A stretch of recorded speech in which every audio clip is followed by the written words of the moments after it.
Today, me and Rob want to talk about some sneaky running back picks that we have heading into the 2020 fantasy season. The reason we want to talk about these guys are because of fantasy sleepers. We love sleepers, and I assume so do you. The problem with it is, if you're like me and Rob, you may be in some very competitive leagues. And if you're in competitive leagues with, 10, 11, 12 really smart fantasy owners, sleepers are hard to come by because everyone is on top of them. It's very difficult to just get that easy steal where, boom, you get this just monster guy late, and it's like, how did Christian McCaffrey fall to the 9th pick in the first round? Like, that doesn't happen in competitive leagues. And so what you have to do is, yeah, you want to get some sleepers, but you got to start looking elsewhere. And I think sneaky picks is where it is. This, sneaky guys are not exactly going to far and away outperform their ADP, but they are by a little bit. And while you love to get one big sleeper that's a home run pick, you can make up for that if you don't end up getting that, or even if you can tack this on top of that, just 3 or 4 guys who slightly outweigh their value. And that's what's really, hopefully, we're doing here. Looking at some guys that aren't going to be monstrous steals, but it's the little things. So we're going to chip away at it and slowly put together a stud championship-ready fantasy roster. So that's what we're going to be doing today. But let's just get right into it, guys. Rob, you've got the first player. Let's get going. So when we talked about doing the video, for me, you said, hey, you want to do a sneaky back video? And I always say, okay, what is that? What's that going to look like? What's the definition for that? To me, that's really key because when I look at sleeping, kind of sleepers versus sneaky backs, the line there is pretty close. Another word that I use is players that are coming under the radar. And so that's kind of what I would describe it as. And the first player that comes to mind for me as a sneaky pick would be Alexander Mattison, the running back, the second-year running back for the Minnesota Vikings. Now, why do I think he's sneaky? Well, for starters, if you look at his average draft position, currently he's a 38th running back being taken. That leaves him as an RB4 in 12-team leagues. Yet I see some real potential. This guy could potentially and realistically become a running back 2 next year, and I'll get into why in a second. Now, I think most owners, they look at him and they think about Alexander Mattison. Typically, he's going to be a handcuff for Dalvin Cook owners. You have Dalvin Cook in a league, and so in a keeper league, in fact. Yeah. So I think that's how we view him. But I think he's got more value than your typical backup. I think he has actually a much higher ceiling than most handcuffs out there for 4 reasons. Here are the 4 reasons why. 1 is performance. 2, Dalvin Cook's history of health problems. 3, the Vikings cap issues and future considerations. And number 4, I think he's in the right situation. Why I think, once again, this guy is a sneaky play and has a lot more potential. I want to start right now with Dalvin Cook's history of health problems. Now, coming out of college, if you entered the draft, there was a lot of experts that were concerned about his durability. Dalvin Cook, that was what they kept talking about over. Very talented, very explosive, but can he be durable? Now, he didn't miss a lot of games in college, but he was rarely 100%. He was banged up often, had a lot of health issues there. He enters the NFL and tears his ACL as a rookie. He's not played 1 full NFL season in the NFL. In fact, he's missed 19 out of a total of 48 games in his career. That's 40% of games he has missed due to injury. So, that's a major red flag right there. So when I look at that right now, I look at Mattison. For me, he's 1 play, 1 cut, 1 hit away from being the starter in that offense. And I don't think this is a pipe dream. Now, I mean, we could say that for anybody, but I think in his situation, that's a very realistic possibility. 2, the Vikings. They got cap issues, and they have a lot of future considerations. Now, if you follow the Vikings closely, and we do because we live in Minnesota, we're Vikings fans, they entered the 2020 season, and they're very cap-strapped, and they lost some key players due to that. And a lot of that was due to the fact that they had some very large contracts to a few key players. And I think it's easy to assume that if you look at Spielman and the Vikings GM there, that the Vikings don't want to find themselves in that predicament again, especially at the running back position. Would you want to put a lot of money into that? See, now, when I look at running backs and what you're going to pay them, I think there's a trend, there's a shift in the NFL. Now, apart from Christian McCaffrey, which, by the way, Christian McCaffrey is setting NFL records. I mean, he's a once-in-a-lifetime talent, okay? So I think he's the exception to the rule. Other than him, running back signing large-term contracts I think is not going to be the trend for a few reasons. 1, very recent big contracts, Le'Veon Bell, Todd Gurley, are really backfired on some teams. So I think right away a lot of teams are going to be very hesitant to put money into running backs after what happened with those 2 backs there. Another thing I think that's hurting Dalvin Cook, staying with the Vikings, getting a long-term deal, is the fact that the one position in the NFL that they've shown time and time again recently that rookies can come in and be successful are running backs. They can immediately come in the league and not just have success, but they can carry their team as far as being a starting back goes. And what that shows a lot of teams is they don't need to lock up a costly veteran, especially when you look at the lifetime of a running back. That window is so much smaller. And currently, Cook's going to be a free agent next year. There's already been some speculation where he might go. There's been some talk. I saw a couple days ago that maybe he could land in Miami. And I think that's important to remember because he went to college in Florida there. So look at Alexander Mattison's age and play. It could create a nice problem for the Vikings. No need to sign a big contract to Dalvin Cook with his health history. The Vikings could develop Alexander Mattison as a potential future back on that team. I also think that Mattison's in the right situation. The offensive line has improved greatly in the last year or so. The Vikings have drafted some guys, have worked hard to improve it, and the offensive line has started to improve, and it's showing. They've got a great run scheme there with their zone blocking with Kubiak. In fact, some might point out the concern for the departure of offensive coordinator Kevin Stefanski, right? Is that going to cause problems for the Vikings now that Kubiak has become the offensive coordinator?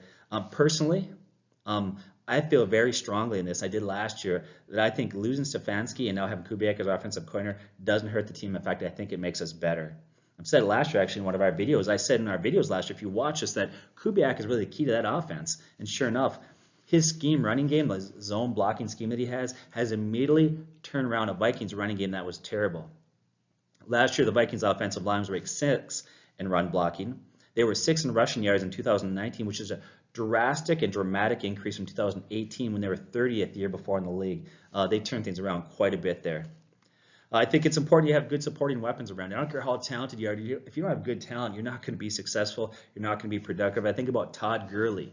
Came out his rookie year, the guy was amazing, but his second year, his yards per carry fell to 3.2 because he had a really poor offense around him. So great players still need good supporting weapons around him. I think he has that. Kirk Cousins had a career year last year. He's a very solid quarterback. Adam Thielen is a good wide receiver.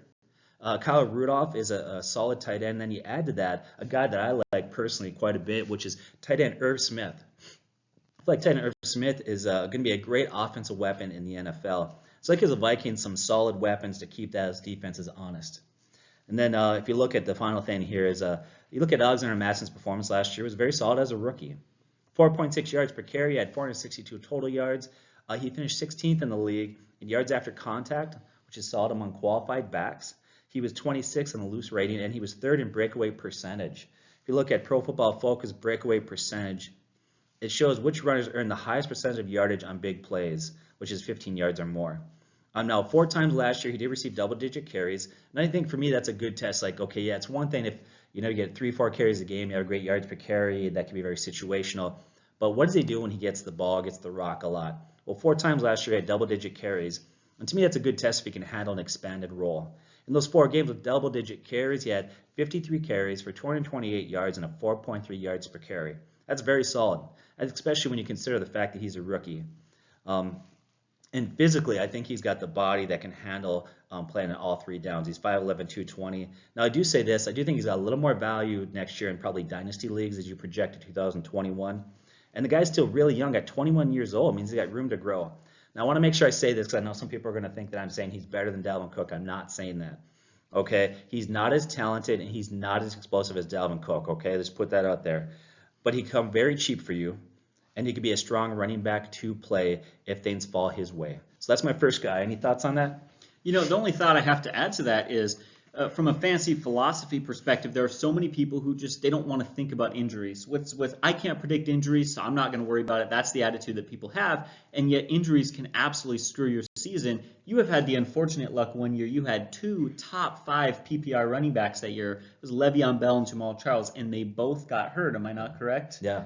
You got to be ready for that. And so one of the things to note is you may not even have to draft this guy, but keep him on your radar and keep Dalvin Cook's health in check. Just monitor that, and we'll see. And then, of course, I always love to just keep monitoring in the offseason and kind of watch what's happening, news. But anyways, I love this pick. I completely agree with it, but I got a guy I'm excited about. So let's get to my first pick. So the guy I really want to talk about first is Ronald Jones. Ronald Jones is a guy that I think is really exciting right now as a sneaky running back pick, but not because he's an exciting player. One of the reasons he fits under this category is because he's not the most talented running back in the NFL. Comes out his rookie year, and I think some people were excited about him, but he really disappointed his rookie year. And the second year was far from amazing, though it was definitely better, and we'll talk about that in a second. But I think everyone has realized he's not a Christian McCaffrey and Alvin Kamara. He's not a Barkley, a Zeke. He's none of those guys, and for that reason, he's just kind of dropping down the fantasy rankings. And yet, there's a lot more to the story than just your talent. One, I think he's talented enough. And two, it's about opportunity and situation. And that is something I absolutely think that he has going for him. It's also something I think fantasy owners are drastically underestimating this season. So as we look into it, his rookie year, he averaged just 1.9 yards per carry. That is absolutely awful. And honestly, there's really no defending that. But his second year, that yards per carry jumped to 4.2. His yards per carry over doubled. In fact, he had 2.3 more yards per carry from his first to his second year. And part of that might be down to a much improved Tampa Bay offensive line, which went from third worst in the NFL to 13th best in run blocking efficiency. So not only do you say, hey, third worst is probably part of the reason he struggled so much his rookie year, but now they're kind of sneaking up there towards that top third of the NFL, towards having one of the better offensive lines. But also, they go out and add Tristan Wirfs with the 13th pick in the NFL draft, and I think that is absolutely huge. For many people, he was the top offensive lineman in the NFL draft. This is a guy who played for the Iowa Hawkeyes, and as a true freshman was a starter for a college that produces NFL stud offensive linemen, like just right off of, like it's just an assembly line. And then he played 3 years and boom, he's out. In fact, Tampa Bay liked him so much, they traded with San Francisco to move up a little bit and grab him. And for, like I said, for many people, he was the top offensive lineman in this draft. I think this is going to be one of the top offensive lines in the NFL. And I really do mean that. And what it kind of reminds me of is a couple of years ago when the Indianapolis Colts drafted Quentin Nelson as a guard. He comes in and boom, big improvements on the offensive line. I think we could see a somewhat similar, not as drastic improvement to this line, and that's going to be something that's seriously going to help him. Just having good blocking up front, it does mean everything. Well, I don't think he's the most talented running back out there, and I want to say that a few times over because I think every time I talk good or bad about a player, everyone kind of takes it out of proportion, but he does remind me of a particular player. Back in 2016, LeGarrette Blount, running for the New England Patriots, ran just 3.9 yards per carry. And I would like to say that 3.9 yards per carry is pretty stinking bad, but he did have 18 touchdowns. Why? Because LeGarrette Blount was not the best runner in the NFL, but you know he was? He was in the right situation. He was in a Patriots offense back in 2016 that was moving the ball, and they were scoring points. They get down to the 5-yard line, and hey, Blount, we just need you to get us a couple of yards, and boom, there's some fantasy points. And that could very well be a similar situation in Tampa Bay. They have so many weapons. Of course, you got Tom Brady at quarterback. You had Gronkowski. In fact, they got a plethora of solid tight ends. The best receiving duo in the NFL. I fully believe that. Evans and Godwin are insane. And Bruce Arians, who is a very offensive-minded coach, shown to be able to produce just pretty much any quarterback into a stud. Carson Palmer had his best season with Bruce Arians. He threw 35 touchdowns with the Cardinals and Arians. Of course, we see Jameis Winston led the NFL in passing yards, and now nobody even wants him. I think that's quite a sign as to what Bruce Arians is able to do for an offense. But ultimately, for me, I see this as a guy who's just going to be able to capitalize on the right situation. Now, to address the one concern that I know people have, that's the drafting of Keyshawn Vaughn at running back. I know that's a concern some people have, and I think a lot of people see Keyshawn Vaughn as a sleeper, as this stud guy who could step in and be the starter. I don't see that. For a lot of reasons, I think they just drafted a running back because they just lost Peyton Barber and for this offseason, and you just need to get another running back. And this was a real trend this offseason. The Baltimore Ravens just set an NFL record for most team rushing yards in a single season, and you know what they did? They drafted a running back in the second round. You know what?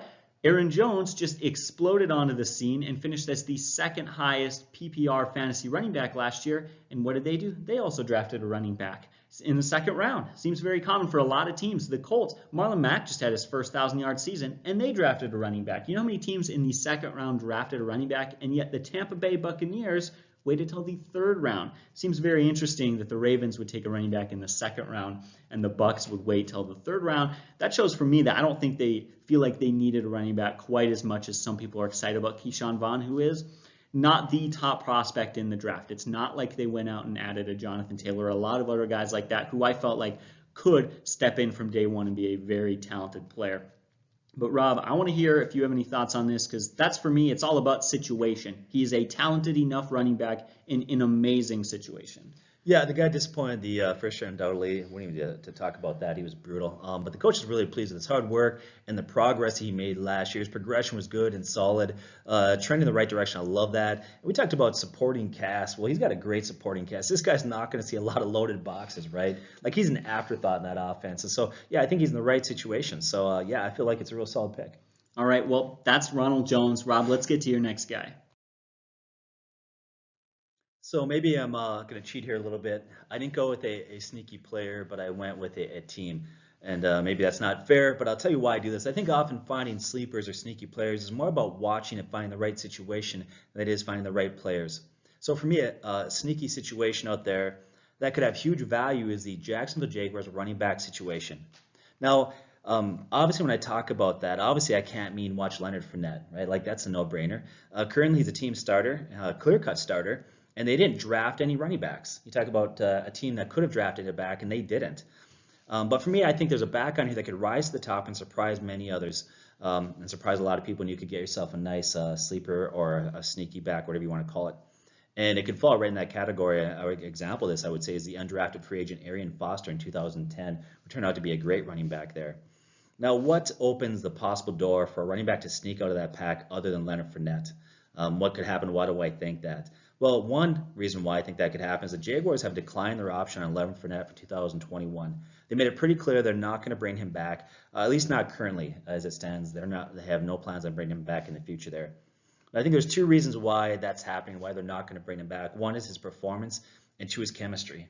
As we know on a team, if you're going to build a future franchise that's successful year in and year out, you got to have the right chemistry. That's so important. Obviously, the Patriots tell us, they teach us that every year, although I can't wait to see what they do this year now that Tom Brady's not there. We'll talk about chemistry real quickly there. Now, if you look at Leonard Fournette last year, from what we know, from what we hear, sounds like the guy actually behaved himself. He stayed out of trouble, and for the most part was a positive team player, and that was good. But his first 2 years, his behavior and some of the things that he did really wore thin on Jags brass. They really got tired of his games there.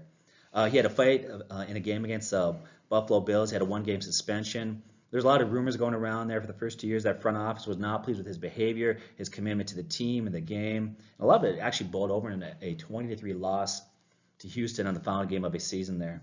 There was a lot of reports that the Jaguars have shopped him around, looked at trading him, and what's also telling, not only that they were shopping him around, but that no teams were interested in him. So that tells you a little something about where he's at right now. I think there's a number of situations that showed that this guy could be a negative influence, and I think that's one reason why they're looking at not bringing him back. And then the other one is his performance. His performance has not instilled a lot of confidence in me and a lot of people out there. I don't feel very good about that. Now, last year he actually had a nice year. Last year he had a 4.3 yards per carry. That's decent. I wouldn't say it's great. And he did have 76 catches, which is very nice, although they played from behind quite a bit there.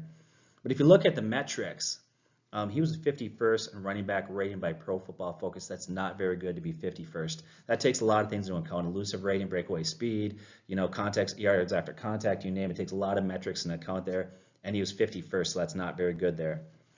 And I think it's important to remember that the first 2 years he was a colossal disappointment. 1 year at 3.3 yards per carry. His rookie year he was 3.9. Cumulatively, that's 3.8 yards per carry. And for his career, only 4.0. That's not good at all. Even if he goes out and he has a solid year this year, which I think that he probably could, the Jags are not going to sign him to a long-term deal, if at all. And what that means for me, that there's a chance for they have 4 undrafted running backs on their roster. One of those guys could really rise to the top. And so for me personally, I'm going to watch that situation closely, and I think you should too. So that's a situation I think we need to monitor. Mm-hmm. Absolutely. And that's an interesting one because I like going against hype. I do. I don't know what it is, like to be a little counterculture. I don't know what it is about my personality, but everybody is just, it's sell on the Jaguars right now. But if there were a time to get a little bit of a steal in there, you could probably do that again, because if I'm a casual football fan who's playing fantasy and I don't really know a whole lot, I'm just going to say that team sucks. Let me stay away from it. There are 31 other NFL teams to find my talent from. Whereas I think a mature fantasy owner is just going to sit down and look at the numbers, and I think there are some things to like there for sure. And it's much like you said with Dalvin Cook, same thing with Leonard Fournette. When you are possibly going to be looking at losing your running back next year, you got to bring the next guy and you got to give him touches and see what he can do ahead of time before it's too late and you're just stuck with a guy without knowing his talent. All right. So next guy I want to talk about, guys, is Raheem Mostert and the 49ers backfield. Just sort of as a whole, I want to talk a little bit about Tevin Coleman, but not too much. Mostly Mostert is the guy for me that is, honestly, he could probably even fit into a little bit of a sleeper category. I think a lot of people are fairly big on him. His upside would be a sleeper, but he's definitely a sneaky running back. So let's talk about this. First of all, last year in PPR, he finished 26th among running backs. In standard, he finished 20th. That is pretty darn good for a running back right now whose average draft position has him being taken as the 31st running back according to fantasycalculator.com. Which they do actually, of all the sites according to ADP, I think they're actually one of the most accurate. So I believe that that's where most people are taking him. But for me, that's too low. I think he is, I trust him as a very reliable running back too. That's where I would put Raheem Mostert. And there are a lot of reasons why. First of all, we see that this is a run-first offense, and that is not going to change. First of all, Jimmy Garoppolo is a fair quarterback, but he is not great. They are not winning games off of his 350 yards and 4 touchdowns. It's just not happening. And they were really effective on the ground. Their 2,305 rushing yards was second in the NFL, 23 rushing touchdowns was first, and 498 team rushing attempts was second. So you can see that they are a ground game team. Kyle Shanahan and everything they're doing is run first, and that's fun to watch, and I think that works really well for Raheem Mostert. And of course, we know they lost Breida. We'll talk about that in a second. But those are 2 solid reasons to believe that he's going to have a lot of touches and a lot of carries this year. But how effective are those carries going to be? I would say extremely effective. The San Francisco 49ers had the 4th most efficient run-blocking offensive line last year in the NFL. So you know what? I would say that bodes pretty well for them again. It's just great to have good support up front. I don't care how talented you are, you can kind of get Todd Gurley, which is the phrase we used to talk about, his second year in the NFL when he really struggled because the team around him was just awful. You need some supporting cast to help you out, and they definitely have it. I mean, this is a team that just made it to the Super Bowl. But anyways, what we like even more about that is that they lose Matt Breida. Last year, Breida had 142 touches for over 700 yards and 2 touchdowns. That's a lot of touches and a lot of yards that have got to go somewhere, and that's going to be split between Coleman and Mostert. I think typically most of that's going to go to Mostert. Here's the interesting thing, however. It was already trending towards Raheem Mostert's way, as half of his 132 attempts, half of Breida's 132 attempts to clarify, came in the first 5 games of the season. They started Breida, and it just wasn't working out all that much, and they just really felt that Mostert was too good. In fact, there was one point in the season, I remember talking about this in our start-sit video, where Kyle Shanahan just said, he's been too good for us not to give him the ball more. And I absolutely love when a coach says that about a guy. That is some confidence. And when a coach has confidence, we can also have some confidence in a guy. But for me, the biggest thing, hands down, the biggest reason I like this guy is his insane playoff performance. In 3 playoff games, he had 336 rushing yards on 6.3 yards per carry. He had 5 touchdowns and a monster 4.3 average yards after contact. In just those 3 games, he had 17 avoided tackles, and he had 10 runs of over 10 yards. He was explosive. He was physical. He was strong. He was scoring touchdowns. He was doing everything, and he did it against the Vikings, the Packers, and the Chiefs. That's a pretty tough schedule to be involved in. Again, playoffs, the final 3 playoffs of the game, or final 3 games of the season in the playoffs, was extremely effective against both the Packers and the Vikings, who had very good run defenses last year, and he ran all over them. I don't want to remember it anymore. It's bad memories. But there's no reason not to like this guy. And 31st ADP right now, that is simply too low. That's why I like him, plain and simple. Rob, what do you got to say? Yeah, I like him. I thought he did really good last year. He stuck with it, worked hard. The guy's been in the league a few years. Great story. I do think as we get closer to the start of the season, I think his average draft position will go up. Mm-hmm. But right now, yeah, that's way too low for a guy that's, I think, poised to have a great year. So let's talk about my next and final player that I think is a sneaky player or under the radar, whatever you want to call it. Before I get into him, I want to talk about Todd Gurley's gone, right? He left. Of course, he's in Atlanta right now. And who's going to fill his shoes? Gurley takes a lot of offense with him, a lot of production with him. In fact, you know how productive he was that during, if you look at Coach McVay while he was there, Todd Gurley in that tenure, he scored 52 touchdowns in 44 games. Phenomenal production right there, right? That offense produces fantasy studs. You look at McVay, I love the guy. I think he's an offensive genius, okay?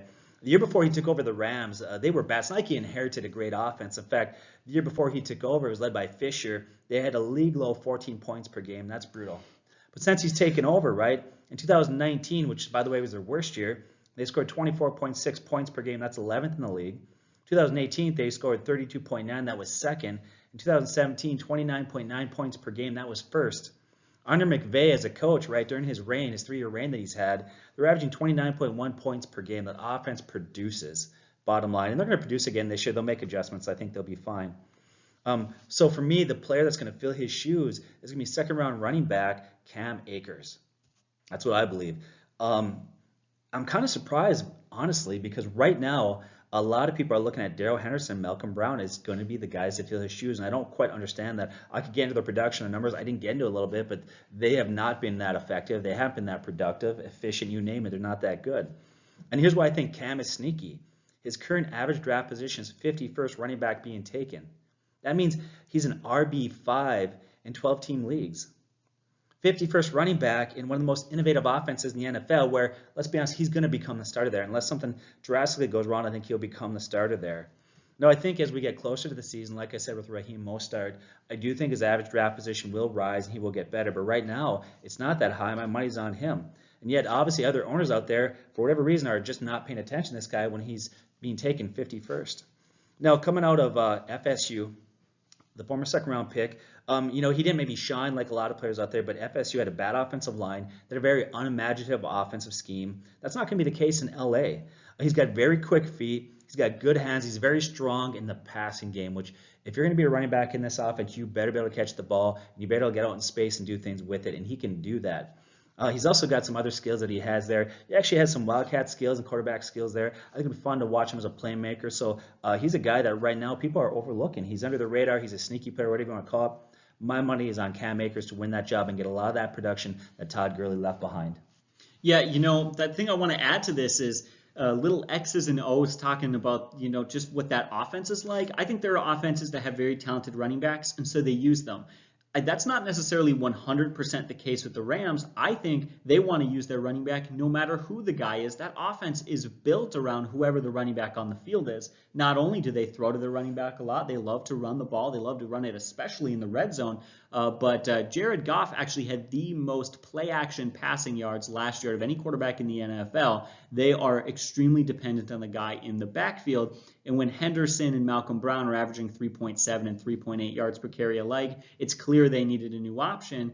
Cam Akers, for me, is a very exciting pick. One of the things that people were always saying about him in college and was just his production behind a bad offensive line and how consistent he was. I think it's easy to have big games in college. It really is. Sometimes you just play that crappy school and you beat up on them and it's great. But what happens when you've got a bad offensive line and you play a good football team? Well, he still managed to produce, and that level of consistency suggests he could be a real stud in the NFL. So the last guy I want to talk about in this video is James White, a guy who's really not exciting right now. After Tom Brady leaves, and it looks like the Patriots are in a little bit of they're kind of in shambles right now, at least compared to where we've seen them in the past. Seems a little bit dysfunctional. I think a lot of people are just they're complete sell on the Patriots, but I think they're overselling just a little bit. While I don't think James White is the absolute stud of the NFL that he has been, remember 1 year he finished 7th in fantasy scoring among running backs in PPR scoring. So yeah, he has had some real high highs in his career. I don't think he's going to hit that point. He still definitely has a value. So let's talk about what his value is going to be like. Right now, his ADP has him as the 37th running back off the board. So I checked that. I was curious. Oh, this must be standard. No, that's PPR. For a guy who had over 70 catches last year, he finished as the 19th fantasy running back in PPR scoring. So people are essentially saying, hey, we think he's going to be half as good this year as he was last year. And I just don't think that's the case. Yes, this offense is not going to be what it was now that Tom Brady is gone. Tom Brady has been an absolute monster, and I've talked about in the last few videos, but really, this guy's been very productive. Again, he finished 7th among running backs the year before in PPR scoring. And again, I should clarify, this pick is mostly PPR. In a standard league, he has very little value, but I did want to talk about him because PPR is becoming more and more common, and I think being able to study these guys and look at guys just purely for their catches is important. But He had a great year the last couple of years. He's been very productive, and he's been productive very efficiently. His 1.43 fantasy points per touch were first among qualifying running backs. And by qualifying, I just mean running backs that have had enough touches. There were a few guys who had like 4 or 5 touches and a touchdown. It was like not really a fair comparison, so we kind of cut them out of the list. And of course, he's been able to be that efficient and have that many fantasy points per touch. He had 90 targets, 72 catches, over 600 yards, and 5 TDs. Off 80% catch percentage and 110 passer rating generated. He has been unbelievably productive in the passing game. For that reason alone, he's going to be a volume guy. He's one of the few pieces left there with Julian Edelman. He is going to get so many targets. I wouldn't be surprised to see him get more than 90 targets next year. And that's going to turn into catches. I mean, heck, catches alone, he's got you 72 points last year.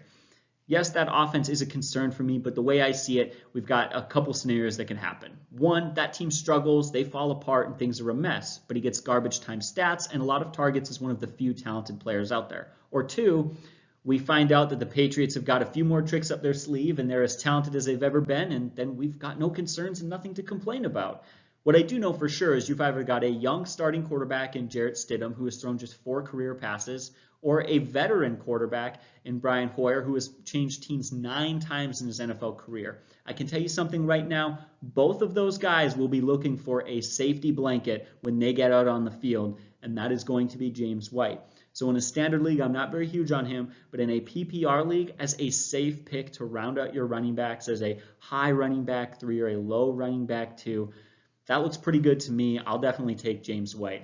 What do you think about that, Rob? Yeah, I like him. He's not pretty, not exciting pick. He's not a great in dynasty leagues. You name. There's all sorts of things to not get excited for. But I think sometimes we want to hit the home run, but sometimes you can win a championship by putting together a couple singles, right? And a guy like him, don't underestimate the value that he can have to push you over that edge. So yeah, I like him. Sitting here thinking about it, and it's nice to get back to doing videos. I think this is the first video I've done since maybe December, wasn't it? Yeah. It's been a long time, but it's good to talk football. I can't wait for the fall to come.